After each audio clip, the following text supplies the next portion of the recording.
dernière question pour conclure avec un dernier tour de table. On a parlé de stratégie d'engagement, on a parlé de tous les leviers justement qu'on doit activer pour aller chercher ce fameux client et l'embarquer dans l'écosystème de vos marques respectives.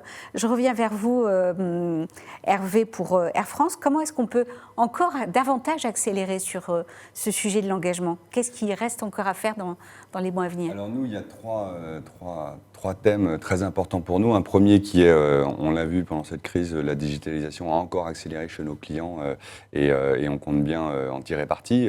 Et aujourd'hui, il y a un enjeu majeur pour nous qui est l'application Air France, qui est le compagnon de nos consommateurs et de nos clients dans son voyage. Et aujourd'hui, pendant la crise, par exemple, on lui a permis de tout faire sur son mobile pour lui faciliter la vie une fois à l'aéroport et pour lui permettre d'avoir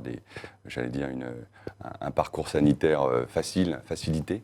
C'est par exemple ce qu'on a développé, donc c'est ce qu'on appelle le Ready to Fly, c'est-à-dire qu'aujourd'hui, lorsqu'on a un vol pour demain, il suffit sur son smartphone de connecter anti-Covid à son app Air France et derrière, on a tout de suite le Ready to Fly, ce qui va nous permettre, arrivé à l'aéroport, d'éviter toutes les étapes à checker, le PCR, le pass vaccinal, etc., etc. Donc ça, c'est des investissements importants sur l'application pour encore une fois donner au client toutes les indications et lui permettre d'avoir un voyage. C'est aussi une différence et c'est aussi un outil de fidélisation. La deuxième, et ça c'est plus pour le digital marketing, je l'évoquais, la personnalisation, comment on revoit nos segmentations, comment on est plus pertinent avec nos clients, quels outils et quel canal on utilise en priorité.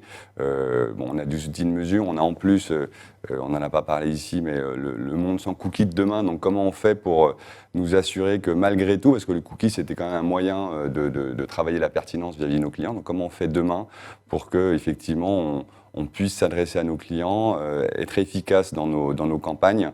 Donc ça, on a beaucoup d'idées et de projets.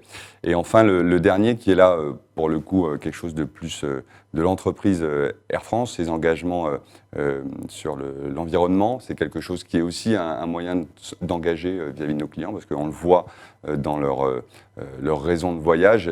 Il y a la flexibilité, il y a bien sûr la partie sanitaire actuellement, de façon, j'allais dire, conjoncturelle, mais il y a aussi l'importance que les clients donnent de plus en plus à nos actions sur le développement durable. Donc Air France a pris des engagements forts, c'est de réduire son empreinte carbone de 50% d'ici 2030, et c'est notamment pour nous, transport aérien, notre flotte, nos avions, et malgré la difficulté financière de l'entreprise, les investissements ont été maintenus quant au renouvellement de la flotte, avec notamment l'arrivée des Airbus 220, Airbus 350 et des 787, qui consomment en moyenne 20% de moins que la flotte précédente. Donc c'est des engagements forts qu'il faut arriver à communiquer aux clients. Les outils digitaux nous permettent d'en parler et puis essayer de s'engager, y compris sur les social media. Là où on entend des discussions sur ces sujets, Air France doit parler, doit